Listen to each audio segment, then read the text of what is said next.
Nous avons reçu tout à l'heure le premier compte-rendu de nos envoyés spéciaux arrivés sur place à la mi-journée avec des secouristes français. Voici ce qu'ils ont découvert. Reportage Claude Sampère, Olivier Martinez. Ils sont arrivés en tout début d'après-midi, les premiers sauveteurs de la sécurité civile venus de métropole. Une soixantaine d'hommes spécialistes des tremblements de terre. Ils sont venus avec leurs chiens pour retrouver d'éventuels rescapés.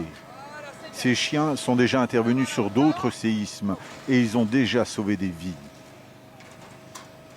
Pour les accueillir, l'ambassadeur de France, Didier Lebret, 46 ans. Il est en poste à peine depuis 3 mois et gère le plus grave tremblement de terre depuis 200 ans. Il nous emmène dans sa voiture en ville sous haute sécurité. Nous apercevons les premiers bâtiments écroulés.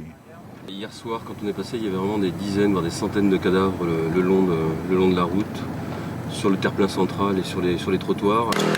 À chaque carrefour, nous apercevons encore quelques corps recouverts à la hâte d'un drap. Certains quartiers sont complètement dévastés. Et on transporte les blessés comme on peut. Impossible pour l'heure d'avoir un premier bilan. L'ambassadeur nous emmène alors sur un des sites les plus touchés, l'hôtel Montana. C'était le plus beau de la ville. Il se dressait sur 4 étages. 300 à 400 personnes y logeaient. Une centaine seulement a été retrouvée. Monsieur l'ambassadeur, vous pensez qu'il y a encore des personnes vivantes ici? On en a la certitude. Nos équipes ont identifié plusieurs personnes qui ont appelé à l'aide, qui ont demandé du secours.